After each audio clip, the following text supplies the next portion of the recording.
오늘도 복된 하나님의 말씀은 히브리서 7장 26절부터 8장 6절까지입니다. 성경 읽기가 만만치 않다고 느끼실 수 있어요. 특별히 히브리서 같은 성경은요. 왜냐하면 이 성경 히브리서를 처음 읽었던 사람들하고 우리가 너무나 다른 상황에 처해 있으니까 그래요.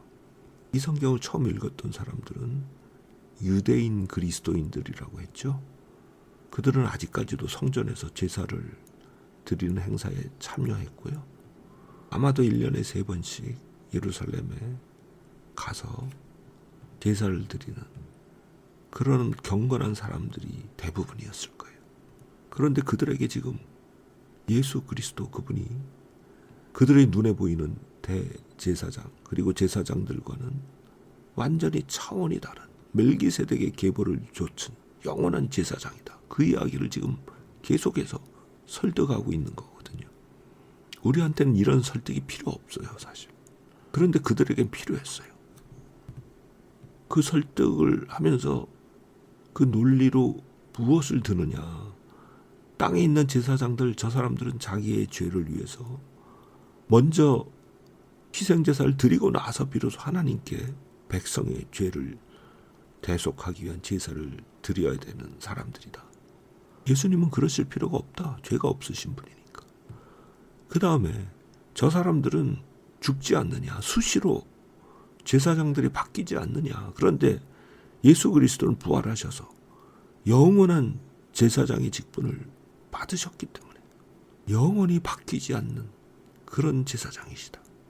그러니까 우리를 완벽하게 영원히 구원하실 수 있는 것이다. 그 이야기를 했던 거죠. 그러면 이제 그들 마음속에 의문이 들어요. 땅에 있는 제사장들은 짐승을 잡아서 피의 희생 제사를 드리는데 예수님은 그러면은 어떠한 종류의 제사를 드리셨냐?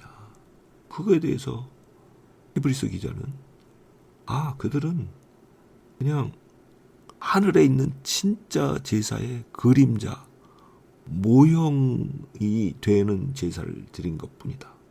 그렇게 5절에 이야기하고 있는 거죠. 그런데 예수께서는 전혀 다른 언약에 따라서 제사를 드리시게 된 거다 하면서 전혀 다른 언약이 무엇인지, 새 언약이 무엇인지를 설명을 하고 있어요. 이 새 언약은요, 예레미야 선지자를 통해서 하나님께서 주신 언약인데요. 즉 이스라엘 백성을 애굽 땅에서 이끌어내실 때 모세를 통하여 세우신 그 첫 언약, 그거를 폐하시고 새로운 언약, 놀라운 새 언약을 이스라엘 백성과 세우실 것인데 그 언약의 특징이 무엇이냐? 나의 법을 그들의 마음에 둔다. 그리고 그들의 중심에 내가 나의 법을 직접 기록한다. 그래서 나는 그들의 하나님이 되고 그들은 나의 백성이 될 것이다. 10절에 있죠. 생각해 보세요. 모든 법조문, 율법 조항들은 사람 밖에 있었어요. 그걸 사람이 지키기 위해서 애를 쓰는데 사람이 능력이 안 돼서 실패해요.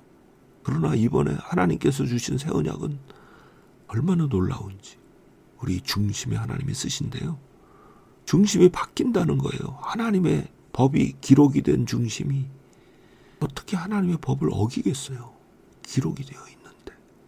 새 마음을 주신다는 거예요. 하나님의 법이 기록된 새 마음. 그러니까 직접 하나님의 백성이 되고 하나님은 그들의 하나님이 된다. 그런 놀라운 언약을 말씀하신 것이죠.